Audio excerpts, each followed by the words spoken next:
Are these new gutter filters worth the price? In 2015, we put a new roof on this mid-century modern home and added new rain gutters. And the contractor asked if we wanted to put some sort of leaf screen on top of that, and we said yes. And that turned out to be miserable because that screen, the openings were so wide that it just let everything in except the largest leaf. It did a good job on keeping out the leaves of the dogwood and the leaves of thundering plum, but when it came to the redwoods, the needles would get in there, or the whole stem would get stuck in those big openings. And then as the tree next door to us, the cedar of Lebanon, would shed its needles, they went straight through those large holes and they would create a mat right underneath this downspout opening, the inlet from the gutter, and it would just clog it up. And so every year I would fight. It was just miserable. Take the screens off, clean out the gunks, flush them out.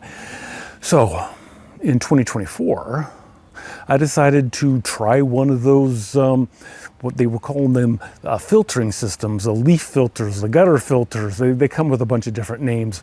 And it is a fine stainless steel mesh filter, fabric, you could call it, that goes in there and to, keep out the leaves. And it works. But there were some things that I was not prepared for, and I kind of wanted to prepare you because it's not as perfect as it may be shown in all of those nice commercials and those social media advertisements. The cost isn't too bad, depending on who you're talking to, but I think it will pay for itself because this last year I didn't go out there and have to flush everything out and fight with it. But one of the things I did notice is that where the screens, butt up against one another, they come in like, 3-foot sections, and they just kind of screw them together.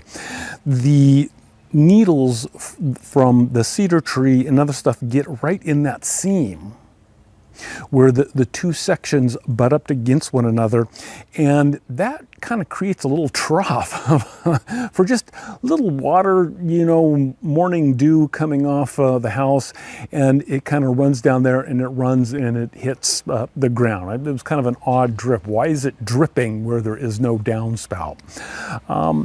Then later on, because we're in California, it's kind of warm sometimes in the winter, this mesh is so fine that it will collect some dirt, pollen, other organic material in it, like an algae or a moss can begin to grow in kind of a low spot. And what was happening is the water would come off and just hit that mat of gunk and just kind of go off the side and drip down again. I have had to get up there and take a brush and scrape it, and then it's okay. And considering what I had to do previously to clean the gutters out, taking a brush and cleaning it off, that's not too bad.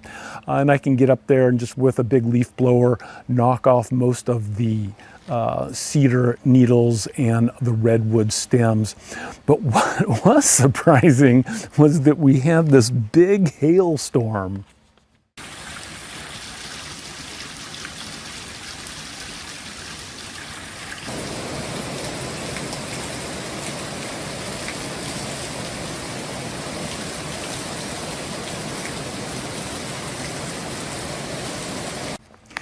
And man, it came down. I mean, we don't usually, maybe every 3 or 4 years, we'll get a big hailstorm like that up here in Northern California where we live.